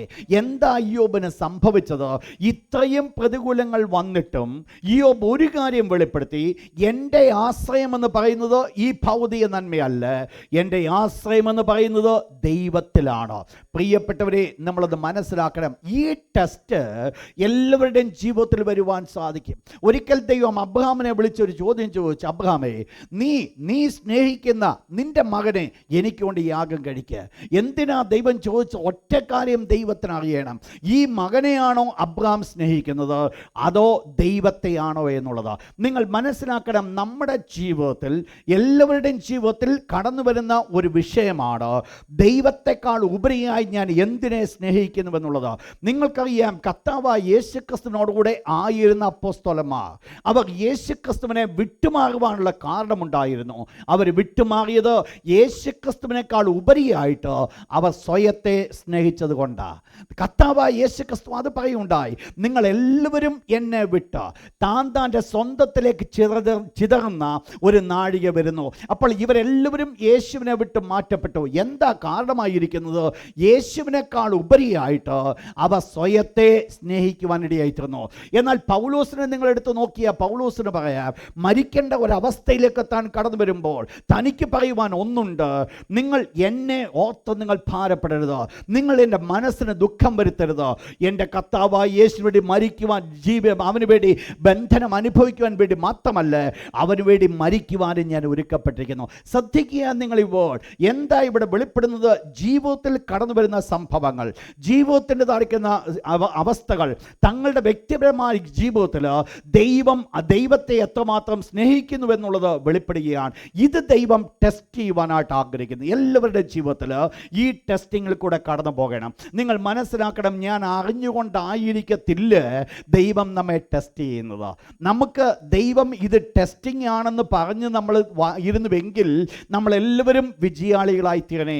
പക്ഷെങ്കിൽ ഡേ ടു ഡേ ലൈഫിൽ കൂടെയാണ് ദൈവം ടെസ്റ്റ് ചെയ്യുവാനായിട്ട് ആഗ്രഹിക്കുന്നത്. ഉദാഹരണമായിട്ട് രാവിലെ എഴുന്നേറ്റു ദൈവത്തോടുള്ള സ്നേഹമുള്ള ഒരു വ്യക്തി ദൈവത്തിൻ്റെ പാദങ്ങൾ ഇരിക്കുവാൻ സമയം ചെലവഴിക്കും, അല്ലാത്തൊരു കാര്യം ചെയ്യും, രാവിലെ എഴുന്നേറ്റ് ഒരൊറ്റ ഓട്ട് ഓടും. എന്താ ഡേ ടു ഡേ ലൈഫ്? ആ ഡേ ടു ഡേ ലൈഫിൽ ഒരു കാര്യം വെളിപ്പെടുത്തുകയാണ്, ഹൗ മച്ച്, എത്രമാത്രം എൻ്റെ ദൈവത്തിന് ഞാൻ വാല്യൂ കൊടുക്കുന്നു, എത്രമാത്രം എൻ്റെ ദൈവത്തെ ഞാൻ മാനിക്കുന്നു. ഇത് എൻ്റെ വ്യക്തിപരമായിരിക്കുന്ന ജീവിതത്തിൽ, എൻ്റെ അനുദിന ജീവിതത്തിൽ കൂടെ വെളിപ്പെടുത്തുന്ന ഒരു കാര്യമാണ്. നിങ്ങൾ മനസ്സിലാക്കണം, ഇത് ദൈവം കാണുവാൻ ആഗ്രഹിക്കുന്നു. ഇതാണ്. എന്നാൽ നിങ്ങൾ മനസ്സിലാക്കണം, ഇപ്രകാരം ദൈവം ഒരു ടെസ്റ്റ് നടത്തുമ്പോൾ ആ ടെസ്റ്റോടുകൂടെ ദൈവം അവരെ നശിപ്പിച്ച് കളയല്ല. പിശാച് ടെംപ്റ്റ് ചെയ്യുമ്പോൾ പിശാചിൻ്റെ ഉദ്ദേശം നശിപ്പിക്കുക എന്നുള്ളതാണ്. ദൈവം ടെസ്റ്റ് ചെയ്യുമ്പോൾ ദൈവത്തിൻ്റെ ഉദ്ദേശം നശിപ്പിക്കുക എന്നുള്ളതല്ല, പകരം ദൈവം ഒരു പ്രമോഷൻ തരുവാൻ ആഗ്രഹിക്കുന്നു. എന്ത് പ്രമോഷനാണ് ഇയ്യോബിൻ്റെ ജീവിതത്തിൽ നമ്മൾ കാണുന്നത്? 42-ാം അധ്യായം, ഈ ജോബ് ചാപ്റ്റർ 42. ഇത്രയും പ്രയാസങ്ങൾ കൂടെ നടന്നുപോയ ഇയ്യോബ് ദൈവത്തോട് അവസാനമായിട്ട് പറയുന്ന ഒരു വേർഡാണ് നമ്മൾ വായിച്ചു കേട്ടത്. ദൈവത്തോട് പറഞ്ഞ് ഇയ്യോബ് പറയുക, എൻ്റെ ദൈവമേ, ഇത്രയുമൊക്കെ നീ എന്നെ അനുഗ്രഹിച്ചു, ഇത്രയുമൊക്കെ നീ എന്നെ നിലനിർത്തി, എങ്കിലും ഞാൻ അന്നൊക്കെ അനുഭവിച്ചത് ദൈവമായിരിക്കുന്ന ബന്ധത്തിൽ ഒരു കേൾവി മാത്രമേ ഉണ്ടായിരുന്നുള്ളൂ. പക്ഷേ ഈ പ്രതികൂലം ഇയ്യോബിൻ്റെ ജീവിതത്തിൽ എന്ത് കാണിച്ചു കൊടുത്തു? എൻ്റെ കണ്ണാലെ ഞാൻ ദൈവത്തെ കാണുന്നു. നിങ്ങൾ മനസ്സിലാക്കിക്കോണം, ദൈവം കൊടുക്കുന്ന ടെസ്റ്റ് എന്ന് പറയുന്നത് ദൈവത്തെ അടുത്തറിയുവാനുള്ള മുഖാന്തരങ്ങളാണ്. നിങ്ങൾ മനസ്സിലാക്കണം, പരീക്ഷ എന്ന് പറയുമ്പോൾ, അത് ടെംപ്റ്റേഷൻ എന്ന് പറയുമ്പോൾ അതിന് വേറെ എയിമാണ്. എന്നാൽ ടെസ്റ്റ് കടന്നു വരുമ്പോൾ നമ്മൾ മനസ്സിലാക്കണം, ടെസ്റ്റ് എന്ന് പറയുന്നത് എൻ്റെ ദൈവത്തെ ഞാൻ അടുത്തറിയുന്ന സമയമാണ്, എൻ്റെ ദൈവത്തെ ഞാൻ മനസ്സിലാക്കുന്ന സമയമാണ് എന്ന് പറഞ്ഞാൽ ഒരു കാര്യം കൂടെ നിങ്ങൾ മനസ്സിലാക്കിക്കോണം, ഈ ടെസ്റ്റ് കഴിയുമ്പോഴാണ് ഐശ്വര്യമായിരിക്കുന്ന ഒരു അനുഗ്രഹത്തിന് ദൈവം നമ്മളെ യോഗ്യരാക്കുന്നത്. ഇയ്യോബിൻ്റെ ജീവിതത്തിലേക്ക് നോക്കുമ്പോൾ ഇയ്യോബ് സമർത്ഥമായിരിക്കുന്ന അനുഗ്രഹത്തിന് ഇയ്യോബ് യോഗ്യനായി. അബ്രഹാമിൻ്റെ ജീവിതത്തിൽ മകനെ കൊടുത്തപ്പോൾ സമർത്ഥമായിരിക്കുന്ന അനുഗ്രഹത്തിന് അബ്രഹാം യോഗ്യനായി. നിങ്ങൾ മനസ്സിലാക്കണം, ദൈവത്താൽ നടക്കപ്പെടുന്ന ടെസ്റ്റിൽ ആരെങ്കിലും വിജയിച്ചുവെങ്കിൽ ദൈവം അവരെ പ്രമോട്ട് ചെയ്യുക. അവർ ദൈവത്തെ കൂടുതലായിട്ട് മനസ്സിലാക്കുമെന്ന് മാത്രമല്ല, ദൈവത്തിൻ്റെ സമർത്ഥമായിരിക്കുന്ന അനുഗ്രഹങ്ങൾ അവർ കാണുവാൻ സാധിക്കും. അങ്ങനെയെങ്കിൽ ഞാൻ പറഞ്ഞു വന്ന ആദ്യത്തെ വേർഡിൽ നിൽക്കട്ടെ, പരീക്ഷ എന്ന് പറയുന്നത് എൻ്റെ ജീവിതത്തിൽ വിശ്വാസത്തിൻ്റെ പരിശോധനയാണ്. അപ്പോൾ ഈ പരിശോധന ആകുന്നുവെങ്കിൽ നമ്മൾ മനസ്സിലാക്കണം, ഇത് നമ്മുടെ ജീവിതത്തിൽ നമ്മൾ എടുക്കേണ്ടത് ഇതൊരു വിശ്വാസത്തിൻ്റെ ഒരു ഒരു ഒരു ഒരു യുദ്ധമായിട്ട് നമ്മൾ എടുക്കേണ്ടതായിട്ടുണ്ട്. ജീവിതത്തിൽ കടന്നു വന്നിരിക്കുന്ന വിഷയങ്ങൾ, ജീവിതത്തിൽ കടന്നു വന്ന ബുദ്ധിമുട്ട്, അത് ഒഫീഷ്യലായിരിക്കാം, അൺഒഫീഷ്യലായിരിക്കാം, ഒന്നുകിൽ ഫാമിലി മാറ്റേഴ്സ് ആയിരിക്കാം, അല്ലെങ്കിൽ സ്പിരിച്വൽ മാറ്റേഴ്സ് ആയിരിക്കാം. വാട്ട് എവർ മേ, അത് എന്തുമായിക്കൊള്ളട്ടെ, ഒന്ന് മനസ്സിലാക്കണം. കഴിഞ്ഞ നാളുകൾ നമ്മൾ തെറ്റ് ചെയ്തിട്ട് വരുത്തിയതിനെക്കുറിച്ചല്ല ഞാൻ പറഞ്ഞു വരുന്നത്. ഇന്ന് നമ്മൾ ദൈവമക്കളായി നിൽക്കുമ്പോൾ നാം അനുഭവിക്കുന്ന വിഷയങ്ങൾ മേൽ നമുക്ക് വേണ്ടത് എൻ്റെ ദൈവത്തിലുള്ള വിശ്വാസം ഞാൻ എന്തെങ്കിലും വെളിപ്പെടുത്തേണ്ടത് വളരെ ആവശ്യമാണ്. ഇവിടെ എൻ്റെ ട്രയൽസ്, എൻ്റെ പ്രതികൂലങ്ങൾ, എൻ്റെ പരീക്ഷകൾ, ഇത് എന്തിലേക്ക് നടത്തണം? വിശ്വാസത്തിൻ്റെ പരിശോധനയായി തീരണം. ഞാൻ ഓർപ്പിക്കട്ടെ, ഇവിടെയാണ് സാധാരണയായി ഞാൻ പറയാറുള്ളത്, ഒരു ദൈവ പൈതൽ എന്ന് പറഞ്ഞാൽ അവൻ ജയാളിയാണ്. ജയാളിയാകണമെങ്കിൽ എന്തുണ്ടെങ്കിലേ സാധിക്കത്തുള്ളൂ എന്നറിയാമോ? ജയാളിയാകണമെങ്കിൽ ആ പരീക്ഷയിൽ തോറ്റുകൊടുക്കുവാനല്ല, ഇതിൽ ഞാൻ ജയമെടുക്കുമെന്നുള്ള ഒരു പൂർണ്ണമായിരിക്കുന്ന ഉറപ്പാണ് അവർക്ക് വേണ്ടത്. എതിർക്കുവാനുള്ളൊരു മനസ്സ്, എതിർക്കുവാനുള്ള ഒരു ആഗ്രഹം. ഈ ഒരു ആഗ്രഹം ജീവിതത്തിൽ ഇല്ല എങ്കിൽ ദൈവത്തിൻ്റെ അനുഗ്രഹം കാണുവാൻ സാധ്യമല്ല. ഇന്ന് രാത്രി ദൈവമക്കളോട് ഞാൻ ഓർപ്പിക്കട്ടെ, നിങ്ങളുടെ മുൻപിൽ നിൽക്കുന്ന പ്രശ്നങ്ങൾ എന്തുമായിക്കൊള്ളട്ടെ, ഈ ദിവസങ്ങളിൽ നമുക്ക് ആവശ്യമായിരിക്കുന്നത് ഈ പ്രശ്നങ്ങളെ നോക്കിക്കൊണ്ട് ഈ പ്രശ്നം എന്നെ തോൽപ്പിക്കുമെന്നല്ല, ഈ പ്രശ്നത്തിന്മേൽ ഞാൻ ജയമെടുക്കുമെന്നുള്ളത് മനസ്സിലാക്കണം, വളരെ ആവശ്യമാണ്. വായിച്ചാട്ട 1-2 പരീക്ഷ 1 Peter chapter 1 verse number 6 and 7. 1 പത്രോസ് 1-7 വാക്യം നിങ്ങൾ മനസ്സിലാക്കണം. പൊന്നും നമ്മുടെ മുൻപിലുള്ള പരീക്ഷയും കൂടെ ഒന്ന് തട്ടിച്ച് നോക്കിയാൽ ദൈവത്തിൻ്റെ ദാസന പത്രോസിന് പറയുവാൻ ഒന്നേ ഉള്ളൂ, പൊന്നിനേക്കാൾ വിലയുണ്ട് നമ്മുടെ മുമ്പുള്ള പരീക്ഷയ്ക്ക്. വിശ്വാസത്തിൻ്റെ പരിശോധന ഇന്ന് തീയിൽ ഊതിക്കഴിക്കുന്ന പൊന്നിനേക്കാൾ, അത് ശുദ്ധി വരുത്തുന്ന പൊന്നിനേക്കാൾ വിലയേറിയതാണോ നിങ്ങളുടെ വിശ്വാസ പരിശോധന? എന്താണ് ഈ പരിശോധന എന്ന് പറയുന്നത്? യെശയ്യാ 48 യെശയ്യാ ചാപ്റ്റർ 48, യെശയ്യാ ചാപ്റ്റർ 48 വേഴ്സ് 10, 10 വാക്യം. ഇതാ ഞാൻ നിന്നെ ഊതിക്കഴിച്ചിരിക്കുന്നു. മനസ്സിലാക്കണം, ആ ഭാഗം പറയുന്നു, ഞാൻ നിന്നെ കഷ്ടതയുടെ ചൂളയിലാകുന്നു ശോധന കഴിക്കുന്നത്. അപ്പോൾ നിങ്ങൾ മനസ്സിലാക്കണം, എന്താണ് ഇവിടെ ദൈവം എക്സ്പെക്റ്റ് ചെയ്തത്? ഈ പരീക്ഷ അത് എന്തു വേണം? അത് ഒരു വിജയമായി തീരണമെങ്കിൽ, അതൊരു വിജയമായി തീരണമെന്നുണ്ടെങ്കിൽ അത് വിശ്വാസത്തിൻ്റെ പരിശോധനയായിട്ട് ഞാൻ എടുക്കണം. ഇത് എടുക്കണമെങ്കിൽ എനിക്ക് എന്തു വേണം? നമ്പേഴ്സ് ചാപ്റ്റർ 14 14 അധ്യായം, നമ്പേഴ്സ് ചാപ്റ്റർ 14 14 അധ്യായത്തിൻ്റെ 11 വാക്യം. ദൈവം മോശയോട് പറയുന്ന ഒരു വേർഡായത്, ഈ ജനം ഇത്രത്തോളം എൻ്റെ അത്ഭുതങ്ങൾ കണ്ടിട്ടും എന്ത് അവർ വിശ്വസിക്കാതിരിക്കും? ഇത്രത്തോളം അടയാളങ്ങൾ അവർ കണ്ടിട്ടും അവർ എന്തുകൊണ്ട് വിശ്വസിക്കുന്നില്ല എന്ന് പറഞ്ഞാൽ, ഈ കഴിഞ്ഞ നാളുകളിൽ ദൈവം അവരുടെ നടുവിൽ ചെയ്ത അത്ഭുതങ്ങളും അടയാളങ്ങളുമെല്ലാം ഇന്ന് അവരെ എന്തിലേക്ക് കൊണ്ടുവരണമായിരുന്നു? വിശ്വാസത്തിലേക്ക് കൊണ്ടുവരണമായിരുന്നു. നിങ്ങൾക്കറിയാം ഇവിടെ എന്താ വിഷയം? ഇറച്ചിയില്ല, അല്ലെങ്കിൽ ഇവിടുത്തെ വിഷയം എന്ന് പറയുന്നത് വാഗ്ദത്ത നാട് ചെന്നെത്തുവാൻ തക്കവണ്ണം ഒരു വലിയ ശത്രു ഉണ്ടെന്ന് മനസ്സിലാക്കി ഒരിക്കലും അങ്ങോട്ട് കയറാൻ പറ്റത്തില്ല എന്ന് പറഞ്ഞ് 10 പേരുടെ വാക്കിൻ്റെ മുൻപിൽ നിന്നുകൊണ്ട് ഇവർ പിറുപിറുക്കുവാൻ ഇടയായിത്തീർന്ന സാഹചര്യത്തിലാണ് ദൈവം ഈ വേർഡ് പറഞ്ഞത്. ഇത്രയും അത്ഭുതങ്ങൾ ഞാൻ കാണിച്ചിട്ടും, ഇത്രയും വീര്യപ്രവൃത്തി ഞാൻ ചെയ്തിട്ടും ഈ ജനം എന്തുകൊണ്ട് എന്നെ വിശ്വസിക്കുന്നില്ല? എന്തുകൊണ്ട് ഇത്രയും അടയാളങ്ങൾ ഞാൻ ചെയ്തിട്ടും എന്തുകൊണ്ട് അവരെന്നെ മനസ്സിലാക്കുന്നില്ല? കഴിഞ്ഞ ദിവസം BTH ഞങ്ങൾ പഠിക്കുകയുണ്ടായി. മിറക്കിളിനെ കുറിച്ച് പഠിച്ചപ്പോൾ ഞങ്ങൾ പഠിച്ചു, അടയാളം, സൈൻ എന്നുള്ള വാക്കിന് വേദപുസ്തകം പഠിപ്പിക്കുമ്പോൾ അതിനകത്ത് ഒരു ഡീപ്പ് റെവലേഷൻ ഉണ്ട്, ഒരു വലിയ വെളിപ്പാട്, ഒരു വലിയ ആന്തരികമായിട്ട് പുറമേ നടക്കുന്ന ഒരു പ്രശ്നമല്ല അതിൻ്റെ ഇഷ്യൂ. അതിൻ്റെ ഉള്ളിൽ മറ്റെന്തോ വലിയ ഒന്ന് അടക്കപ്പെട്ടിരിക്കുന്നു. കാനാവിലെ കല്യാണ വിരുന്നിൽ കർത്താവായ യേശുക്രിസ്തു വെള്ളം വീഞ്ഞാക്കിയപ്പോൾ ഈ ജനമെല്ലാം വെള്ളം വീഞ്ഞായിത്തീർന്ന വെള്ളം കുടിച്ചെങ്കിലും യേശുവിന് പ്രത്യേകത അതായിരുന്നില്ല. അവൻ അടയാളങ്ങളുടെ ആരംഭമായി ഗലീലയിലെ കാനാവിൽ വെച്ച് അത് ചെയ്തു. വീഞ്ഞ് കുടിപ്പിച്ച് സന്തോഷിപ്പിക്കുവാൻ അല്ല കർത്താവായ യേശു വെള്ളം വീഞ്ഞാക്കിയത്. പിന്നെയോ കർത്താവായ യേശുക്രിസ്തു വെള്ളം വീഞ്ഞാക്കിയത് യേശു തന്നെ മശിഹ എന്ന് വെളിപ്പെടുത്തുവാനാ. അതിനകത്ത് ഡീപ്പ് റെവലേഷൻ ഉണ്ട്, ഒരു മനോഹരമായിരിക്കുന്ന ഒരു വെളിപ്പാട് ഇതിനകത്തുണ്ട്. എന്ന് പറഞ്ഞാൽ ദൈവം ചെയ്ത ഏത് അടയാളങ്ങളുടെയും നടുവിൽ അതിനകത്ത് അതിനകത്തൊരു ഡീപ്പർ റെവലേഷൻ ഉണ്ട്. കഴിഞ്ഞ നാളുകൾ എനിക്കും നിങ്ങൾക്കും ലഭിച്ചിരിക്കുന്ന അത്ഭുതങ്ങളൊന്ന് പഠിച്ചാൽ ഇതിനകത്തൊക്കെ അകത്തൊരു വലിയ അർത്ഥമുണ്ട്. ഒരു പക്ഷേ ഞാൻ ജോലി ഇല്ലാത്തവനായിരുന്നു, ദൈവത്തോട് ഞാൻ ചോദിച്ചു, ദൈവം എനിക്ക് ജോലി തന്നു. സാമ്പത്തികമായി ബുദ്ധിമുട്ടുള്ളവനായിരുന്നു, ദൈവത്തോട് പ്രാർത്ഥിച്ചു, എൻ്റെ ബുദ്ധിമുട്ട് മാറ്റി. എനിക്ക് രോഗിയായിരുന്നു, ഞാൻ പ്രാർത്ഥിച്ചു, ദൈവം എൻ്റെ രോഗത്തെ മാറ്റി. എന്നാൽ ഒന്ന് മനസ്സിലാക്കണം, ഇതിൻ്റെ പിന്നിൽ ദൈവം വെളിപ്പെടുത്തുവാൻ ആഗ്രഹിച്ചത് നിന്റെ രോഗത്തെ മാറ്റി സൗഖ്യം തന്നിട്ട് നിനക്ക് സൗഖ്യം എൻജോയ് ചെയ്യുവാനല്ല സ്വർഗ്ഗത്തിലെ ദൈവം നിന്നെ സൗഖ്യമാക്കിയത്. പകരം ഞാൻ സൗഖ്യമാക്കുന്ന യഹോവയെന്ന് നീ മനസ്സിലാക്കേണ്ടതിനോ ദൈവം അത് ചെയ്തു. ഞാൻ നിന്നെ വിടുവിക്കുന്ന ദൈവമെന്ന് വെളിപ്പെടുത്തുവാൻ സ്വർഗ്ഗത്തിലെ ദൈവം നിന്നെ വിടുവിച്ചു. ഞാൻ നിന്നെ അനുഗ്രഹിക്കുന്ന ദൈവമെന്ന് വെളിപ്പെടുത്തുവാൻ ദൈവം നിന്നെ അനുഗ്രഹിച്ചു. പ്രിയപ്പെട്ടവരെ, ഞാൻ പ്രാപിച്ചിരിക്കുന്ന അടയാളത്തിന് പിന്നിൽ ഒരു വലിയ മർമ്മമുണ്ട്. ഞാൻ പ്രാപിച്ചിരിക്കുന്ന അനുഗ്രഹങ്ങളുടെ പിന്നിൽ ഒരു വലിയ അടയാളമുണ്ട്. അതിനകത്ത് ഡീപ്പർ റെവലേഷൻ ഉണ്ട്. ഞാൻ അവിടെ കാണുന്നത് മറ്റാരെയുമല്ല, എൻ്റെ യേശുവിനെ ഞാൻ അവിടെ കാണുകയാണ്. എൻ്റെ യേശുവിൻ്റെ നേച്ചർ, എൻ്റെ യേശുവിൻ്റെ സ്വഭാവം, എൻ്റെ യേശുവിൻ്റെ ക്യാരക്ടർ ഞാൻ അവിടെ കാണുകയാണ്. നിങ്ങൾ മനസ്സിലാക്കണം, കഴിഞ്ഞ നാളുകളിൽ ഞാൻ നിങ്ങൾ പ്രാപിച്ചിരിക്കുന്ന ഓരോ അത്ഭുതങ്ങൾ ഒന്നൊന്നായിട്ട് എടുത്ത് നോക്കിയാൽ എൻ്റെ യേശുവിൻ്റെ സ്വഭാവത്തെ കാണുവാൻ സാധിക്കുമെങ്കിൽ ഇന്ന് രാത്രി ഞാൻ ഓർപ്പിക്കട്ടെ, കഴിഞ്ഞ നാളുകളിൽ കണ്ടിട്ടുള്ള ഈ മിറക്കിൾ കണ്ടുകൊണ്ട് ഇന്ന് എനിക്കൊന്ന് പറയണം, ഇന്നലെ എന്നെ വിടുവിച്ച എൻ്റെ യേശു ഇന്നെന്നെ വിടുവിക്കുവാൻ ശക്തൻ. ഇതാണ് ദൈവം ആഗ്രഹിച്ചത്. ഫറവോന്റെ അധീനതയിൽ കിടന്നുകാരിക്കുന്ന ഇസ്രായേൽ മക്കളെ ദൈവം 10 ബാധകളാൽ വിടുവിച്ചപ്പോൾ ദൈവം മിസ്രൈമിന്റെ മേൽ സംഹാര ദൂതനെ അയക്കുവാനിടയായിത്തുന്നു, ശിക്ഷാവിധികളെ അയക്കുവാനിടയായിത്തുന്നപ്പോൾ ദൈവം തൻ്റെ ജനത്തെ പ്രൊട്ടക്റ്റ് ചെയ്യുവാൻ കാരണമുണ്ട്.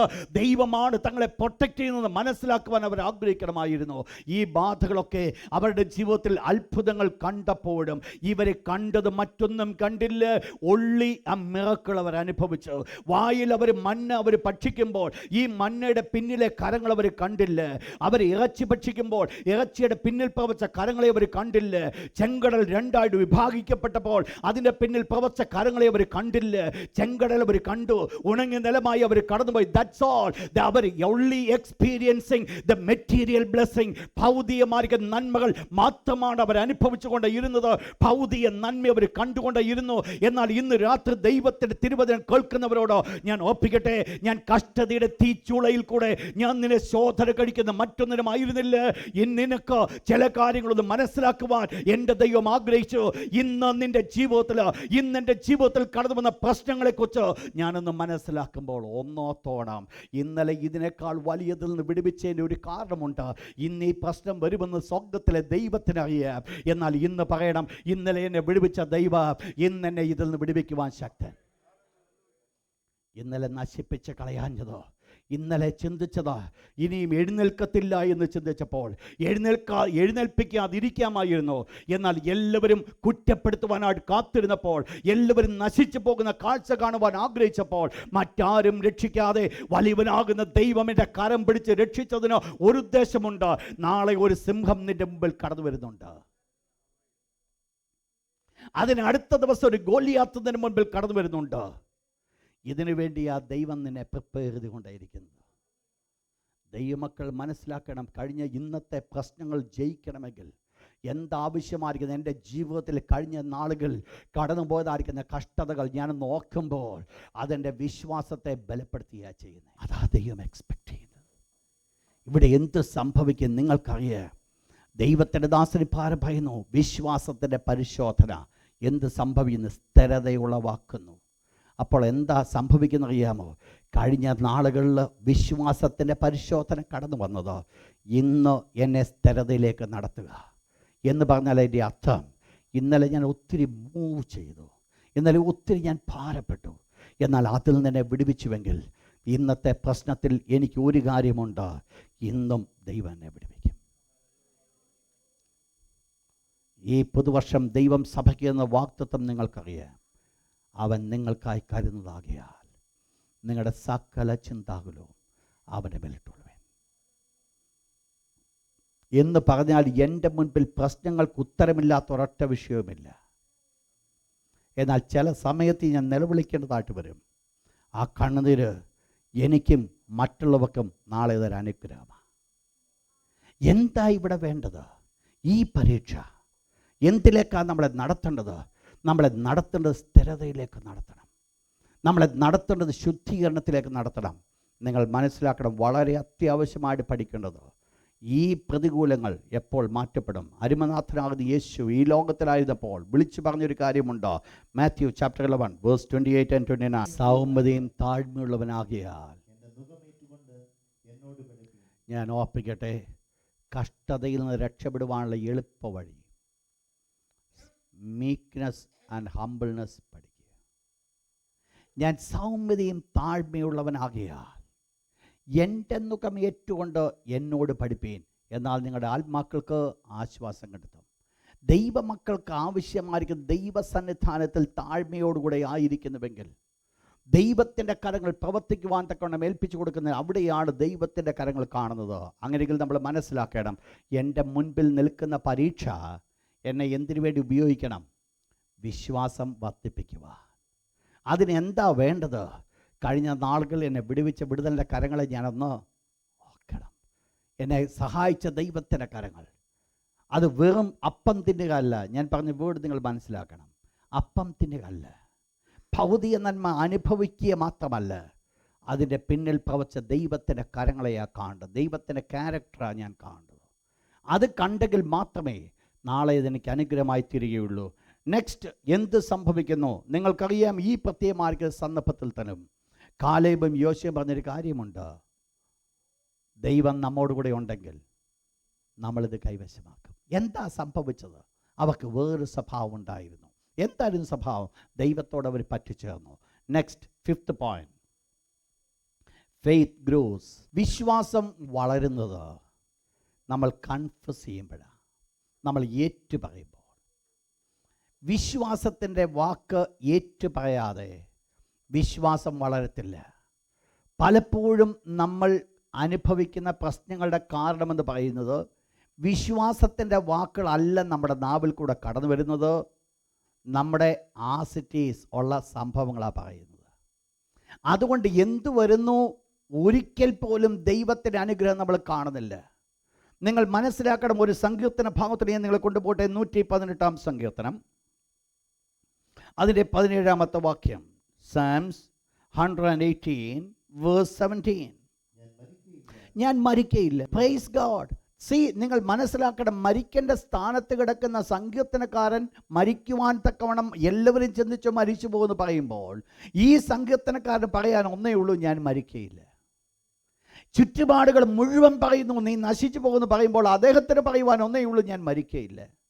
ഞാൻ ജീവനോടെ ഇരുന്ന് ദൈവത്തിൻ്റെ പ്രവൃത്തികളെ വർണ്ണിക്കും. ഞാൻ പറയട്ടെ പ്രിയപ്പെട്ട ദൈവത്തിൻ്റെ മക്കളെ, എനിക്കും നിങ്ങൾക്കും ആവശ്യമായിരിക്കുന്നത് എൻ്റെയും നിങ്ങളുടെ നാവിൽ കൂടെ കടന്നു വരേണ്ട വാക്കുകളെന്ന് പറയുന്നത് അത് വിശ്വാസത്തിൻ്റെ വാക്കുകളായിരിക്കണം.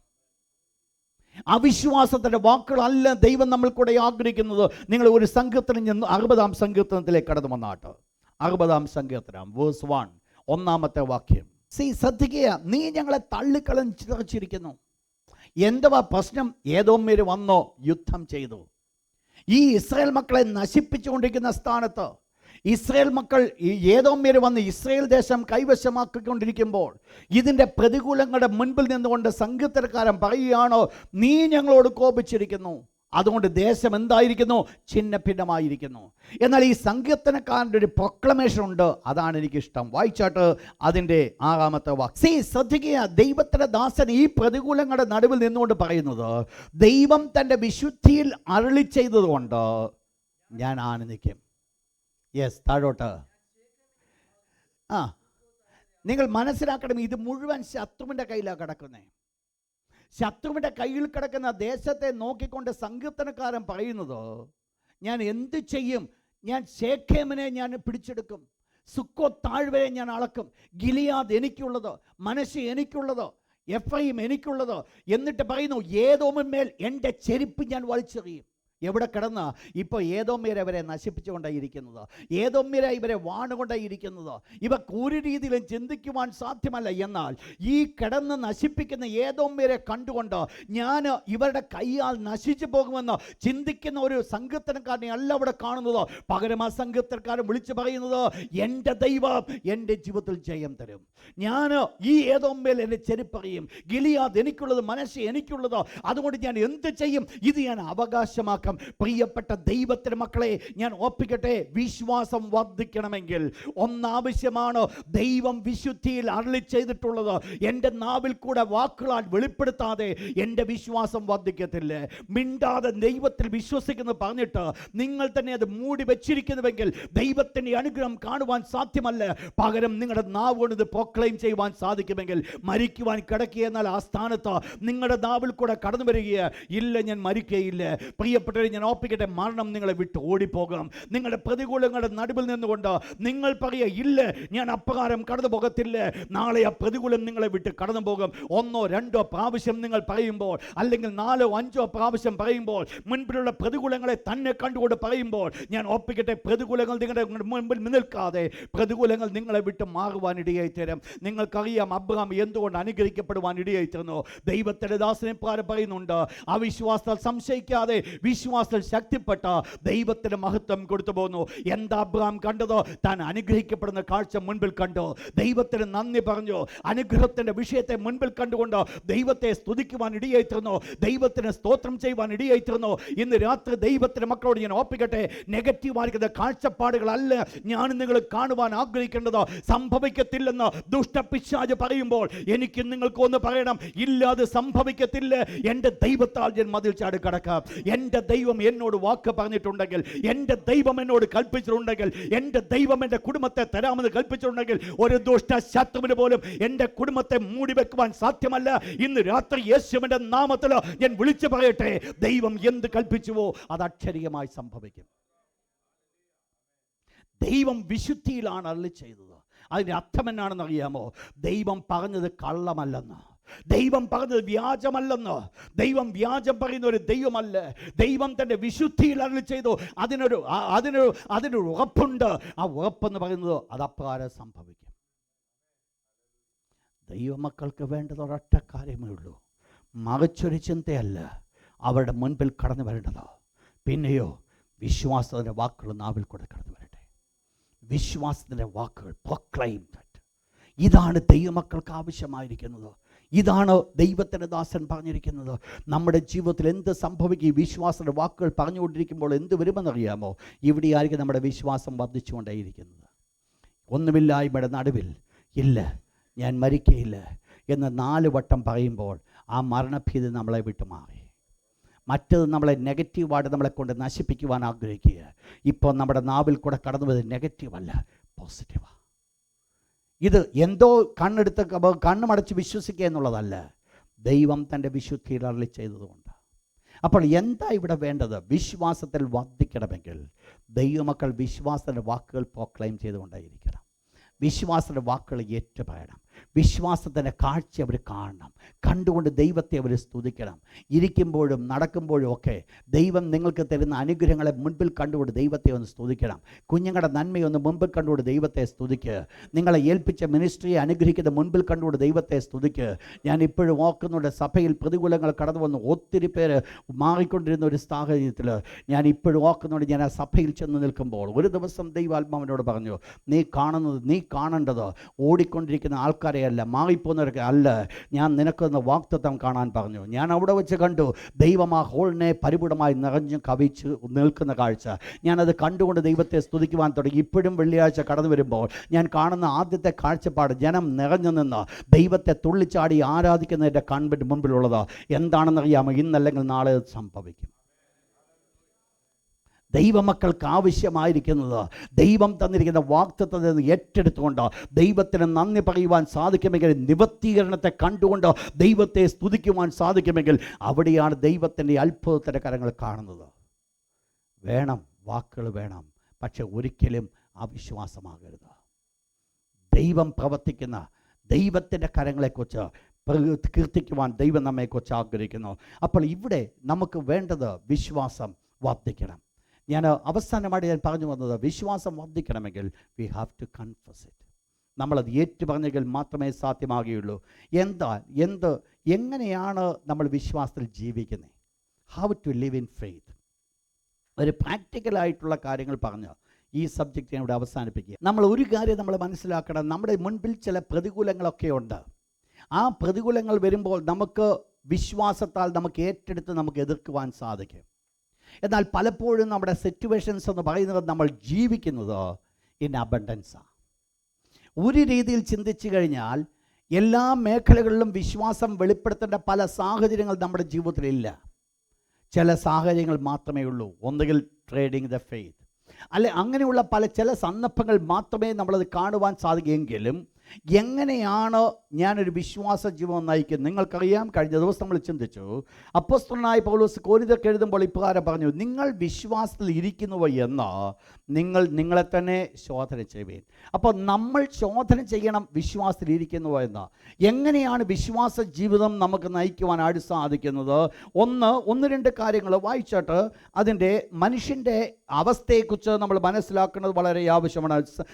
യെരമ്യാവ് 10-ാം അധ്യായം, Jeremiah chapter 10 verse 23. യെരമ്യാവ് 10:23. യഹോവയല്ല, യഹോവേ മനുഷ്യനെ തൻ്റെ വഴിയും. ഒരു ദൈവത്തിൻ്റെ ദാസൻ യെരമ്യാവ് ഇസ്രായേൽ മക്കളുമായിട്ടുള്ള ബന്ധത്തിൽ വിളിച്ചു പറയുകയാണ്, യഹോവേ മനുഷ്യനെ തൻ്റെ വഴി, നേരെ നടക്കുന്നവരെ തൻ്റെ കാലടികളും നേരെയാക്കുവാൻ സാധ്യമല്ല. എന്ന് പറഞ്ഞാൽ, ഞാൻ ഇവിടുന്ന് നേരെ അങ്ങോട്ട് നടക്കണമെന്നുണ്ടെങ്കിൽ എൻ്റെ കാലടി നേരെ വെക്കുന്നതിൻ്റെ കാരണം എൻ്റെ കഴിവുകൊണ്ടല്ലെന്ന്. പലപ്പോഴും നമുക്ക് പറയാൻ പറ്റും നമ്മുടെ കഴിവുകൊണ്ടാണ് നമ്മൾ അവിടെ നടന്നെന്ന്. വേദപുസ്തകം പറയുന്നു, മനുഷ്യനെ തൻ്റെ വഴി, നടക്കുന്നവനെ തൻ്റെ കാലടി നേരെയാക്കുവാൻ സാധ്യമല്ല. നടക്കുന്നുവെങ്കിൽ എൻ്റെ കാലടി നേരെ നടക്കുന്നത് അതിന് ഒരൊറ്റ കാരണമേ ഉള്ളൂ, അത് ദൈവം കാണിക്കുന്ന കൃപയാണ്. രാവിലെ എഴുന്നേറ്റ് ദൈവത്തിന് നന്ദി പറയുമ്പോൾ ഓർത്തോണം, ഒരു പക്ഷെങ്കിൽ രാവിലെ വീട്ടിൽ കിടന്നുറങ്ങി ബാത്റൂമിൽ ഇറങ്ങിയവർ കാല് തെറ്റി ഒന്ന് വീണതായിരിക്കാം ഹോസ്പിറ്റലിൽ കിടക്കുന്നത്.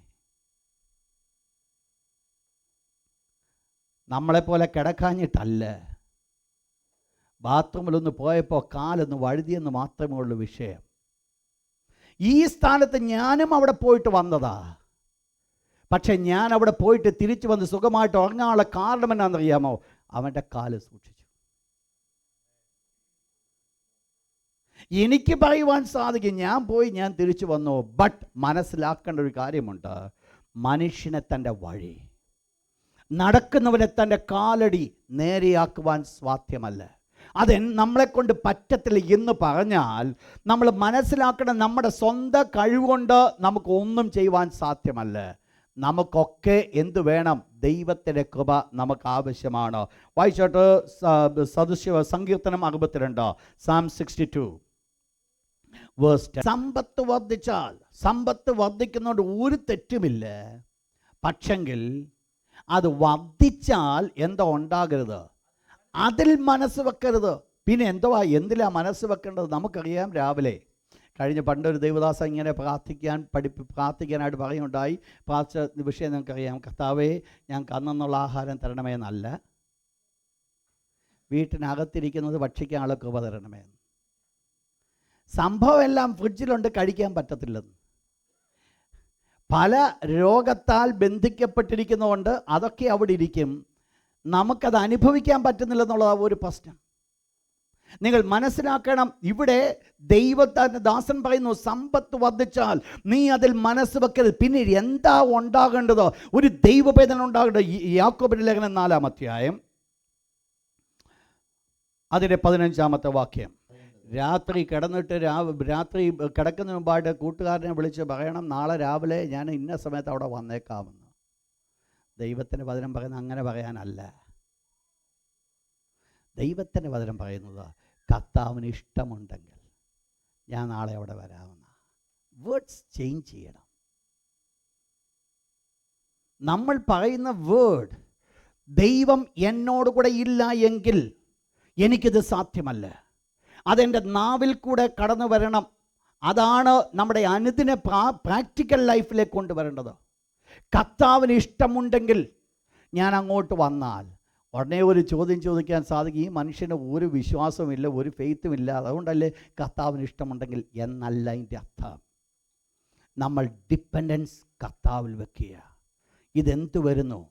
രാവിലെ അങ്ങോട്ട് വണ്ടിയെ കയറി, ദൈവമേ ഈ വണ്ടി നിൻ്റെ കരങ്ങൾ തരുന്നു, ഓഫീസ് ചെല്ലാൻ കൃപ തരണമേ എന്ന് പ്രാർത്ഥിച്ചാൽ അതിൻ്റെ അർത്ഥം എന്നാണെന്നറിയാമോ? ഞാൻ ഓഫീസിൽ ചെല്ലുവാൻ തക്കവണ്ണം ദൈവത്തിൽ ഞാൻ വിശ്വാസം അർപ്പിച്ചിരിക്കുന്നത്. Simple one word. രാവിലെ ഓഫീസിൽ നിന്ന് ഒരു വേർഡ് പ്രാർത്ഥിക്കുക, കർത്താവേ എനിക്ക് നീ കൃപ തരണേ ജോലി ചെയ്യാൻ. എന്താ അതിൻ്റെ അർത്ഥം എന്നാണെന്നറിയാമോ? Lord, I depend on you. നമ്മുടെ നമ്മുടെ ഏത് ബന്ധമായിരുന്നാലും നമുക്കത് ചെയ്യുവാൻ സാധിക്കും. ഒരു വാക്യം കൂടെ, സദൃശ്യവാക്യം 21:31, Proverbs chapter 21 verse 31. കുതിരയെ യുദ്ധ ദിവസത്തേക്ക് ചമയിക്കുന്നു. നിങ്ങൾക്കറിയാം, പഴയ കാലത്ത് യുദ്ധം വിജയിക്കണമെങ്കിൽ എന്ത് വേണം? കുതിര വേണം. അപ്പോൾ കുതിരയെ ചമയിക്കേണ്ടത് ആവശ്യമാണ്, അത് യുദ്ധത്തിന് വേണ്ടി ഒരുക്കി വിടേണ്ടത് ആവശ്യമാണ്. പക്ഷെങ്കിൽ അതല്ല ജയം തരുന്നത്. ജയമോ? അതുകൊണ്ട് ആ ദൈവം ഇസ്രായേൽ മക്കളോട് പറഞ്ഞത്, ഈ രാജാക്കന്മാരോട് നിങ്ങൾക്കധികം കുതിര ഉണ്ടാകരുതെന്ന്. കാരണം എന്താണെന്നറിയാമോ? അവരുടെ ആശ്രയം കുതിരയിലായിപ്പോവും. കുതിര വേണ്ടെന്നല്ല അവിടെ പറഞ്ഞത്, വേണം. യുദ്ധത്തിന് അതും വേണം. ശത്രുവിനെ ജയിക്കുവാനുള്ള ശക്തി നിനക്കുണ്ട്, അത് നല്ലത് തന്നെ. പക്ഷേ അതിൻ്റെ അർത്ഥം എൻ്റെ ശക്തി കൊണ്ടോ ഞാൻ ശത്രുവിനെ ജയിക്കാമെന്നല്ല. ഇത്രയൊക്കെ ഉണ്ടെങ്കിലും ദൈവത്തിൻ്റെ കൃപ കൊണ്ട് മാത്രമേ ജയിക്കുവാൻ സാധിക്കത്തുള്ളൂ. കുതിരയെ യുദ്ധ ദിവസത്തേക്ക് ചമയിക്കുന്നു. പക്ഷേ ജയമെന്ന് പറയുന്നത് കുതിരയുടെ കയ്യിലല്ല, യഹോവയുടെ കയ്യിലാണ്. അപ്പം എന്താ അവിടെ ആവശ്യമായി? പ്രാക്ടിക്കൽ ലൈഫിൽ ദൈവത്തിൽ പരിപൂർണമായി ചാരുന്നു, ദൈവത്തിൽ പരിപൂർണമായിട്ട് ആശ്രയിക്കുന്നു, കർത്താവിൻ്റെ കൃപയ്ക്ക് വേണ്ടി ആഗ്രഹിക്കുന്നു, കർത്താവിൻ്റെ കൃപയ്ക്ക് വേണ്ടി വാഞ്ചിക്കുന്നു. ഇതെങ്ങനെയാണ് നമ്മൾ ചെയ്യുന്നത്? ദൈവത്തിൻ്റെ ദാസൻ പറയുന്നു, വായിച്ചോട്ടോ, സദൃശ്യവാക്യം 3-ാം അധ്യായം, Proverbs chapter 3 verse number 5 and 6. സ്വന്തം വിവേകത്തിൽ ഊന്നരുത്. Next word, underline that verse. നിന്റെ എല്ലാ വഴികളിലും അവനെ നനച്ചുകൊള്ളുക. അപ്പോൾ എന്താ അതിൻ്റെ അർത്ഥം? ഏതെല്ലാം വഴി തുടങ്ങുന്നുവോ ആ വഴിയൊക്കെ തുടങ്ങുന്നതിന് മുമ്പ് ദൈവത്തെ ഒന്ന് ഓർത്തുകൊള്ളുക. ദൈവത്തെ ഒന്ന് ഓർക്കണം. ജീവിതത്തിൻ്റെ ഏത് സന്ദർഭത്തിലും ദൈവത്തെ ഒന്ന് ഓർക്കണം. നിന്റെ എല്ലാ വഴികളിലും അവനെ നനച്ചുകൊള്ളുക. ഞാൻ അവനിൽ ആശ്രയിക്കുമ്പോൾ, ദൈവത്തിൽ ഞാൻ പരിപൂർണമായി ചാരുമ്പോൾ, ദൈവത്തിൽ പരിപൂർണമായിട്ട് ആശ്രയിക്കുമ്പോൾ വെളിപ്പെടുത്തുന്നത് എൻ്റെ വിശ്വാസത്തെ വെളിപ്പെടുത്തുക. ഇവിടെ എന്ത് ചെയ്യുന്നു? ദൈവത്തിൻ്റെ കരങ്ങൾ വെളിപ്പെടുവാൻ ഇടയായിത്തീരുന്നു. ഇതാണ് സങ്കീർത്തനക്കാരൻ വേറെ ഫോമിൽ പറഞ്ഞു, Psalms 37 verse 4. നിന്റെ വഴി യഹോവയെ പരമേൽപ്പിക്കുക, അവനിൽ തന്നെ ആശ്രയിക്കുക. Praise God. മനസ്സിലായോ? ഇതാണ് what we have to do. നമ്മുടെ വിശ്വാസ ജീവിതം വെളിപ്പെടുത്തണമെങ്കിൽ നമ്മുടെ സ്വന്തം വിവേകത്തിൽ നമ്മൾ ആശ്രയിക്കരുത്, സ്വന്തം ശക്തിയിൽ നമ്മൾ ചാരരുത്, സ്വന്തമായിരിക്കുന്ന സമൃദ്ധിയിൽ നമ്മൾ ആശ്രയിക്കരുത്. പിന്നെയോ എന്താ വേണ്ടത്? ദൈവത്തിൻ്റെ കൃപയിൽ ഞാൻ ചാരുക. ദൈവത്തോട് പറയും, എൻ്റെ കർത്താവേ, എന്നെ നീ അനുഗ്രഹിപ്പാൻ ശക്തൻ, എന്നെ നീ സഹായിപ്പാൻ നീ ശക്തൻ, എന്നെ നീ ജയം തരുവാൻ നീ ശക്തൻ. പ്രിയപ്പെട്ടവരെ, ദൈവത്തിൽ ഞാൻ പരിപൂർണമായിട്ട് ആശ്രയിക്കുമ്പോൾ അവിടെയാണ് ദൈവത്തിലുള്ള വിശ്വാസം വെളിപ്പെടുന്നത്. ശ്രദ്ധിച്ചോണേ, നാം സ്വയമായിട്ട് എലിജിബിളാണെന്ന് ചിന്തിക്കുന്നുവോ ആ സമയം എന്ന് പറയുന്നത് വിശ്വാസമില്ലാത്ത ജീവിതമാണ്. ശ്രദ്ധിക്കണം. ആ വേർഡ്, ഏത് സന്ദർഭത്തിൽ എനിക്കിത് സാധിക്കുമെന്ന് പറയുന്നുവോ ആ സമയം എന്ന് പറയുന്നത് വിശ്വാസമില്ല. ഏത് വിഷയത്തിൽ ഇന്നവരെന്നെ സഹായിക്കുമെന്ന് ചിന്തിക്കുന്നുവോ, അല്ലെങ്കിൽ ഇന്ന രീതിയിൽ അനുഗ്രഹിക്കപ്പെടുവാൻ സാധിക്കുമെന്ന് ചിന്തിക്കുന്നുവോ, അതല്ല അവിടെ അത് വരുന്നത് മനുഷ്യനുള്ള വിശ്വാസമാണ്. എന്നാൽ ദൈവം ആഗ്രഹിക്കുന്ന ഒന്നുണ്ട്, മനുഷ്യ പ്രവർത്തനങ്ങൾ പ്രവർത്തിക്കുമ്പോഴും ആ പ്രവർത്തനങ്ങൾ മനുഷ്യൻ്റെ കരങ്ങളല്ല, എൻ്റെ ദൈവത്തിൻ്റെ കരങ്ങളാണ് പ്രവർത്തിക്കുന്നതെന്ന് മനസ്സിലാക്കി ഞാനത് ഏറ്റെടുക്കുമ്പോൾ അവിടെയാണോ ദൈവത്തിൽ ഞാൻ ആശ്രയിക്കുന്നുവെന്ന് സ്വർഗത്തിലെ ദൈവം മനസ്സിലാക്കുന്നത്. നിൻ്റെ എല്ലാ വഴികളിലും അവനെ നനച്ചോളുക, അവൻ നിൻ്റെ പാതകളെ നേരെയാക്കും. നമ്മുടെ അനുദിന ജീവിതത്തിൽ ദൈവത്തിലുള്ള വിശ്വാസം നമുക്ക് വെളിപ്പെടുത്തുവാൻ സാധിക്കും. ഓരോ സ്റ്റെപ്പിൽ ദൈവത്തിൻ്റെ കരങ്ങൾ നമ്മൾ കാണുവാൻ സാധിക്കും. അതൊത്തിരി അനുഗ്രഹമാണ്. ഓരോ സ്റ്റെപ്പിലും നമ്മുടെ നാവിൽ കൂടെ ഒരു വേർഡ് പ്രാർത്ഥിച്ചാൽ നമ്മൾ ദൈവമായിരിക്കുന്ന ആ ബന്ധത്തിലാണ് നമ്മൾ നിൽക്കുന്നത്. കാരണം മനസ്സിലാക്കണമേ, നമ്മൾ കൂടെ ദൈവത്തോട് പറയുമ്പോൾ, ഒന്ന് വണ്ടിയൊക്കെ കർത്താവേ നിൻ്റെ കരങ്ങളിൽ തരുന്നു, ഓഫീസിലേക്ക് കർത്താവേ നിൻ്റെ കരങ്ങളിൽ തരുന്നു, വീട്ടിൽ വന്നു കർത്താവേ ഒരു ദിവസം മുഴുവൻ ജോലി ചെയ്യുവാൻ നീ തന്ന കൃപയ്ക്കായി സൗഖ്യത്തോടെ വീട്ടിൽ കൊണ്ടുവന്നു. ഇതെന്താ സംഭവിക്കുന്ന അറിയാമോ? We are in constant relationship with God. കൊച്ചു കാര്യമാണ്. ഒത്തിരി നേരം പ്രാർത്ഥിക്കുന്നതിനെ കുറിച്ചല്ല ഇവിടെ പറഞ്ഞു വരുന്നത്. ചെറിയ കാര്യങ്ങൾ, കൊച്ചു കാര്യങ്ങൾ ചെയ്യുമ്പോൾ സ്വർഗത്തിലെ ദൈവം നോക്കുന്നുണ്ട്. അവൻ എന്നെ നനയ്ക്കുക, നിൻ്റെ എല്ലാ വഴികളിലും അവനെ നനച്ചുകൊള്ളുക. ദൈവത്തിൽ ഒരു സിമ്പിൾ, ഒത്തിരി കോംപ്ലിക്കേറ്റഡ് ആക്കേണ്ട കാര്യമില്ല. ദൈവമക്കൾക്കൊക്കെ സംഭവിക്കുന്ന ഒരു വലിയ കുഴപ്പമെന്ന് പറയുന്നത്, അവർ വിഷയങ്ങളെ കോംപ്ലിക്കേറ്റഡ് ആക്കും. ദൈവം ആഗ്രഹിക്കുന്നത് കോംപ്ലിക്കേഷൻസ് അല്ല, ദൈവം ആഗ്രഹിക്കുന്നത് സിമ്പിളാണ്. ഒരു കൊച്ചു കുഞ്ഞിനെ പോലെ അങ്ങോട്ട് ചെന്നിട്ട് എന്തെല്ലാം പറയാൻ പറ്റുമോ, ദാറ്റ്സ് വാട്ട് ഹീ എക്സ്പെക്ട്സ്. നമ്മളതിനെ വലുതാക്കിക്കൊണ്ട് കാണിക്കേണ്ട കാര്യങ്ങളില്ല. പക്ഷെ എന്തു വേണം? നമ്മുടെ അനുദിന ജീവിതത്തിൽ നമ്മുടെ വിശ്വാസത്തെ നമുക്ക് വെളിപ്പെടുത്തണം. ഒരു കാര്യം നടക്കുന്നു, ജസ്റ്റ് ഒന്ന് പ്രാർത്ഥിച്ചു, കർത്താവേ എന്നെ നീ സഹായിക്കണം. I know you can do that. നീ അത് ചെയ്യുവാൻ ശക്തനാ. നോക്ക് ദൈവത്തിൻ്റെ അത്ഭുതതര കാര്യങ്ങൾ. ഇന്ന് രാത്രി മുതൽ നിങ്ങളൊന്ന് ടെസ്റ്റ് ചെയ്യുക. നാളെ പകൽക്കാലം നിങ്ങളൊന്ന് നോക്ക്. നിങ്ങൾ ഇഷ്ടം പോലെ മിറക്കിൾ കാണും. നിങ്ങൾ ആഗ്രഹിക്കുന്ന മുഴുവൻ കർത്താവ് സാധിപ്പിക്കും. കാരണം ഒരു കൊച്ചു കുഞ്ഞിനെ പോലെ നമ്മൾ അങ്ങോട്ട് കടന്നില്ല. ദൈവം വേണ്ടുന്ന വഴികൾ, മാർഗങ്ങളെല്ലാം ദൈവം തുറന്നു തരും. ദൈവം ആഗ്രഹിക്കുന്ന ഒരു കാര്യമാണ്, ഒരു കൊച്ചു കുഞ്ഞിനെ പോലെ എപ്പോഴും അങ്ങോട്ട് ചെന്നിട്ട് എൻ്റെ അപ്പച്ച എനിക്കിത് വേണം, ദാറ്റ്സ് ഓൾ. ഇത്രയേ ഉള്ളൂ ദൈവത്തിന് എക്സ്പെക്റ്റ് ചെയ്യുന്നത്. എന്ത് വെളിപ്പെടുത്തുക? ദൈവത്തിലുള്ള ആശ്രയം.